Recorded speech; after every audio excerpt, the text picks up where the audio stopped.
नमस्कार, मैं हूं विवेक शुक्ला। आप देख रहे हैं एडीवन मीडिया। आइए नजर डालते हैं आज की खबरों पर। बहुत ही महत्वपूर्ण दिन था आज। Lamp lighting ceremony and oath taking ceremony का आयोजन किया गया। क्या कुछ कहेंगे सर, कितने बच्चों ने आज शपथ ग्रहण करी? आज हमारी MS institute of nursing, MS hospital and research centre की ये 14th जो है लैम्प लाइटिंग सेरेमनी थी, जिसमें कि 160 नर्सिंग के बच्चों ने और लगभग 110 पैरामेडिकल के बच्चों ने ओथ लिया है। और वी आर वेरी प्रिविलेज कि हमारे जो है फर्स्ट टाइम जो काउंसिल हमारी यूपी अलाइड हेल्थ काउंसिल जो बनी है, उसके चेयरपर्सन सर हमारे साथ हैं। ये बहुत बड़ा मूवमेंट है और हम बहुत एक्सपेक्टेशन भी रखते हैं कि चीज़ें क्या क्या बदलने वाली हैं।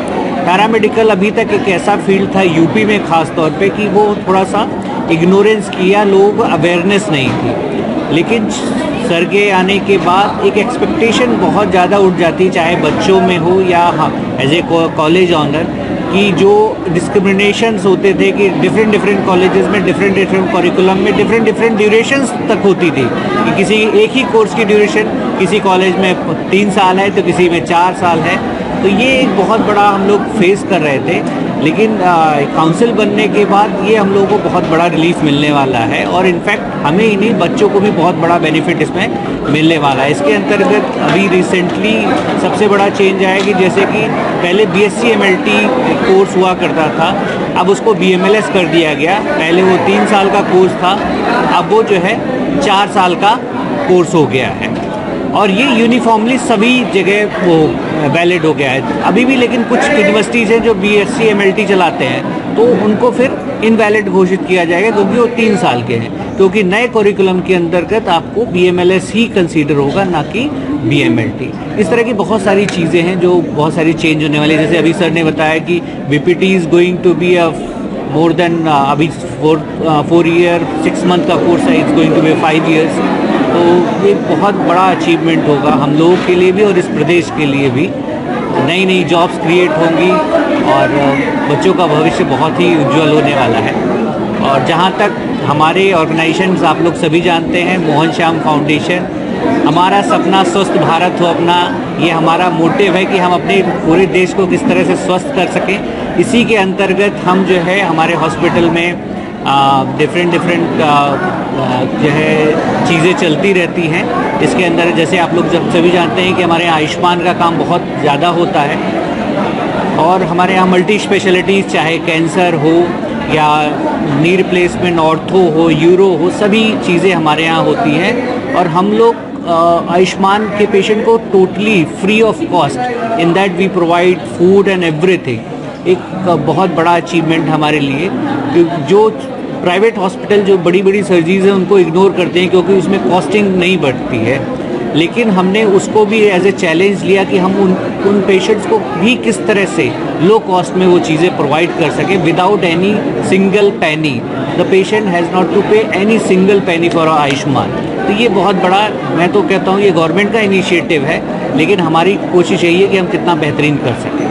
सर, आज इस खास मौके पे नई प्रतिभाओं को अपनी तरफ से कुछ खास मैसेज देना चाहते हैं? फिर से सर, आज इस चीज़ यही है कि मैं चाहूँगा बच्चे हमेशा लाइफ भर बच्चे बने रहें, कोशिश करें हमेशा कुछ ना कुछ नया सीखने की। हम लोगों को पता नहीं होता स्टूडेंट लाइफ में कि हमारे एक छोटे स्टेप हमारा भविष्य किस तरह निर्माण करते हैं। चाहे हम अच्छी चीज़ें कर रहे हैं या गलत चीज़ें कर रहे हों, लेकिन उसका इम्पैक्ट लाइफ में बहुत ऊंचाइयों तक जाता है। तो इसलिए सभी बच्चे थोड़ा फोकस होके अपने फील्ड में अच्छे से अच्छा काम करते रहें, they will achieve their life. Thank you so much. तो 2 छात्राएं हैं, ये नर्स हमारे यहाँ गवर्नमेंट में नर्सिंग ऑफिसर की तरह सेलेक्ट हुए हैं। इसमें एक बच्ची एम्स में सेलेक्ट हुई है और एक PGI में सेलेक्ट हुई है। तो एक हमारे लिए प्राउड मोमेंट रहता है कि हम उनको किस तरह से रिकॉग्नाइज़ करें। हमारे हर साल बहुत सारे बच्चे होते हैं, लेकिन कोशिश ये होती है कि जो हमारे नियर बाई हैं वो आ सकें, लेकिन बहुत बच्चे नहीं आ पाते हैं। लेकिन ये हमारे लिए हमेशा एक प्राउड का मोमेंट रहता है कि बच्चे जहाँ सेलेक्ट होते हैं तो बहुत अच्छा लगता है। Thank you so much. Lighting ceremony and oath taking ceremony हो रही है सर, क्या कुछ कहेंगे इस खास मौके पर? किस तरीके से इन बच्चों को मोटिवेट करेंगे? मेरा ये कहना है कि ओथ सेरेमनी एक ऐसा सेरेमोनियल फंक्शन होता है जिसमें बच्चों को उनकी नैतिकता, उनके एथिक्स और उनके प्रोफेशनल एथिक्स के बारे में बताया जाता है, और इसमें बताने के साथ साथ उनको ये रियलाइज़ भी कराया जाता है कि उनकी क्या रिस्पॉन्सिबिलिटी है, क्या जिम्मेदारियां हैं अपने प्रोफेशन के प्रति और अपने देश के प्रति। क्योंकि जहाँ पे भी इन्होंने आगे बढ़ के प्रोफेशनली जब वो क्वालिफाई हो जाएंगे तो वो शुरुआत से जाने कि अपने प्रोफेशन में हमें क्या क्या चीज़ें, इवन पढ़ाई के समय भी नैतिकता बहुत इम्पॉर्टेंट होती है। और इसी संबंध में इस प्रोग्राम में हमें आने का अवसर मिला। SP चौधरी साहब ने हमें आमंत्रित करा और मैं उनका शुक्रिया करता हूं कि उन्होंने मुझे मौका दिया। और ये एक बार पहली बार ये इनिशिएटिव भी लिया गया जो मैंने पहली बार देखा अपने जीवन में कि अलाइड एंड हेल्थ केयर के लिए भी ओथ सेरेमनी का फंक्शन कराया गया। Lamp lighting for nursing profession तो होता ही रहा है। देखिए, अभी हाल ही में ऑलमोस्ट 2 महीने से 3 महीने का समय हो गया है, जिस समय मुझे 3 महीने पहले ये चार्ज मिला as chairperson Uttar Pradesh state allied and health care council.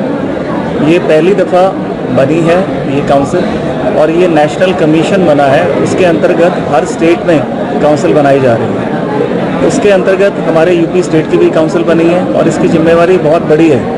इसमें हम करीबन 59 से 60 प्रोफेशंस को कंट्रोल करने जा रहे हैं, और इसके अतिरिक्त इसमें इन प्रोफेशंस के अतिरिक्त ब्रॉड 10 कैटेगरीज है जिनके अंतर्गत ये 60 प्रोफेशंस हैं। इसमें हम बच्चों की education, allied and health care में कैसे एजुकेशन होनी चाहिए, किस तरीके से इंस्टीट्यूशन की क्या नॉर्म्स एंड स्टैंडर्ड्स होने चाहिए, और उन नॉर्म्स एंड स्टैंडर्ड्स को कैसे गवर्नमेंट काउंसिल के माध्यम से रेगुलेट करेगी, इस बारे में मंथन किया जा रहा है।